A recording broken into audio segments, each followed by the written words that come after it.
People, I'm back, DG. Now, I thought I'd speak about, firstly, Reisse Nelson and then Calum Chambers. Two players which have signed new deals at the club. One's 23, turning 24. The other's, turning 19 in December. So they've very much got age on their side. Admittedly, clearly they're at different stages in their career. You kind of are going to scrutinise Calum Chambers because he's 23, turning 24 in January. A bit under a bit more pressure and scrutinise him a bit more than you would for Reisse Nelson, who's still a young player, and he's only made 16 appearances for Arsenal, and he's 3 appearances or so for Hoffenheim. So that's just about, give or take, more or less 20 appearances in the professional game. That's not really that much, is it? So he's got a long way to go. Now, Reisse Nelson, he's a very strong lad mentally, and you've got to be. I mean, it looks like he's got a lot of good counsel around him, testament to his brothers and his older brothers around him, testament to his advisors, his family, his mother, everyone around him. He's been raised right. And away from that, he's had to grow up fast. From the age of 13, 14, he's probably been getting DMs on Instagram and stuff like, you play for Arsenal, you're sick, and all of these sort of things, innit? So he's, for me, he's a very strong mentally kid, teenager, young man. He's very, very mentally aware. So I don't think he's stressing in the sense that it's not going to plan at Hoffenheim. I wouldn't say it's not going to plan, but I mean, on the face of it, you probably expected him to play a bit more and things like that. He's made 3 appearances according to Transfermarkt, totaling 68 minutes. How many times have I sat here and made a vid, people, and I've said he's got a couple minutes, or I didn't get to see him play today. So I would say it isn't going to plan, but it is. I say it wouldn't be going to plan purely because when a manager's comparing you to Gnabry and saying how he sees similarities in you, he's interested, he's a young manager himself, he plays young players, Champions League, all of these sort of things.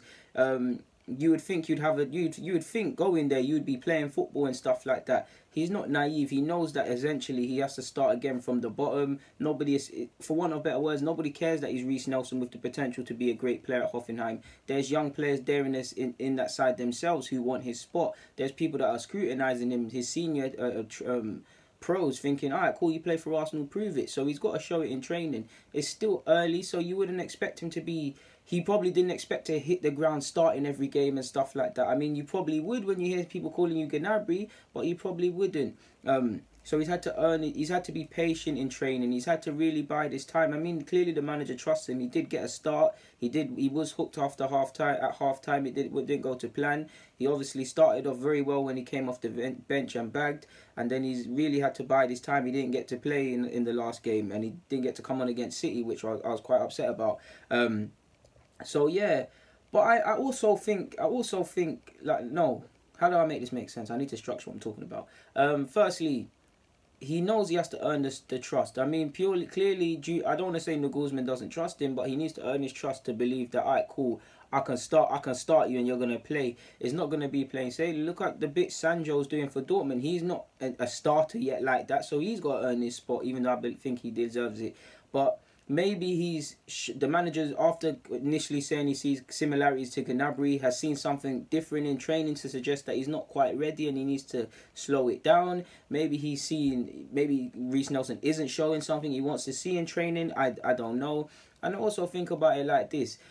For me, if I put myself in Nelson's shoes, it's a good move because 3 appearances, 68 minutes, that's more minutes than you probably would have got at this stage in the season for Arsenal, excluding, obviously, the Carling and the Europa League. That's probably more than what you would have got. I mean, you got more than what you would have. So I'd be cool with that. It's a brave move. I mean, I've been told that the manager's this and that and all the points I've said before. I'm going from a busy city like London to I don't know the area where Hoffenheim is. My geography's poor, but I do know it's a quiet town. There is a lot of people, but there's not that many people compared to other towns. There isn't much to do, so it's more or less a village town. It's quite different from London. So if you're in that, you're a foreign man in the sense that you haven't been there before. You're still a young man making your way in life, especially much less in another country. I don't think he's stuck in his flat and things like that, or wherever he's, or the hotel he's being housed. But you'd probably have a lot of thinking to do. You'd probably begin to overthink and doubt yourself.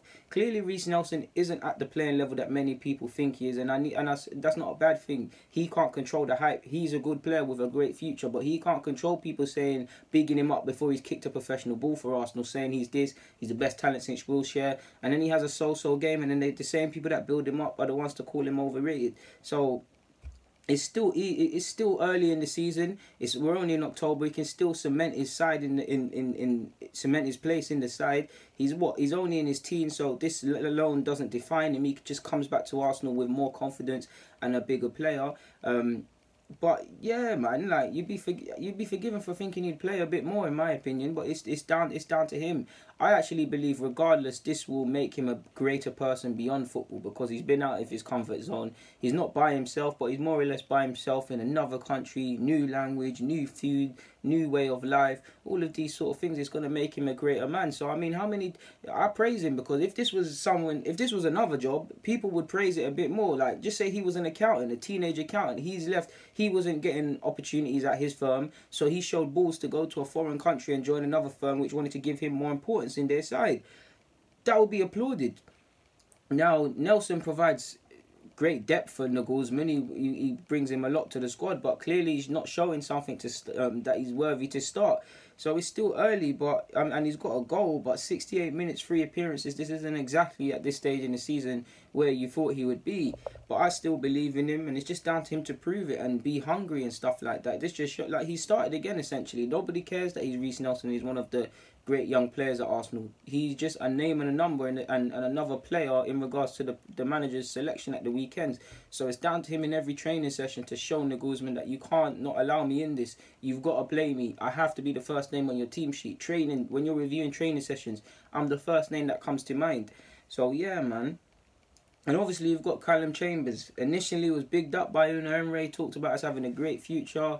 Featured in pre-season, kind of took us a bit by surprise that he went out on loan.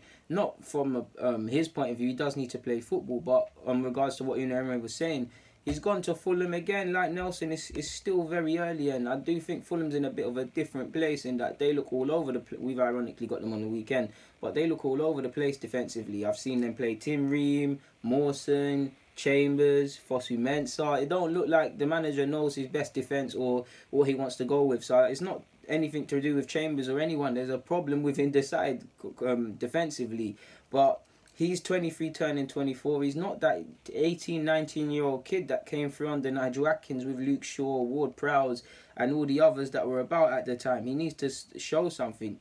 He's made 5 appearances so far, but if you look at 4 of the last match days, I'm not too sure if he was injured or struggling with fitness-wise, but he got 3 minutes or so versus Brighton. He didn't get to play against Everton. He was on the bench versus Manchester City. And then, fair play, he got 90 minutes in the draw against Watford. But and it's still early in the season. And again, the manager doesn't have to care about Arsenal needing you to play as many games and minutes as possible and come back a stronger player. He needs to earn his space within the side. So it's not all plain sailing for him. And you've got to imagine, I'd actually love to know the manager's thinking, because he rates Chambers. I mean, Chambers has played, I'm not saying he's better or worse than Mavropanos and Holding, but he's dwarfed them in regards to playing time at these stages in their careers, playing at top level, played at Southampton, played decent level at Arsenal, obviously went on loan to Middlesbrough and he's now at Fulham. Mavropanos played in Greece but was spoken going out on loan, he's currently injured. And then you've got Holding, who ain't played as much. So I would love to know the thinking behind them. If you clearly rate Holding and Mavropanos higher than Chambers, but he's played more games and you've given him a new contract and bigged him up. So what's your thinking behind that? Will he be a squad player? Are you tying him down because he's British and we might need homegrown players in a couple of years, or because he's got that premium? Because he's 23 turning 24 in January. He doesn't have to be the finished product, but you need to see a bit more now. It needs to be a thing where you're looking at Chambers like, alright, cool. Are you a genuine option to start week in, week out? And to be honest, if he was at the club, similar to Holding, he could probably put pressure on Mustafi. And I believe Mustafi's actually playing for his Arsenal career, in my opinion. But we'll talk about that in our next vid. Guys, deluded, man. There's not much more to say. I just thought I'd talk about our young players. Either way, I believe in them. I really want them to do their thing. So we'll see, man. Guys, DG, I'm out.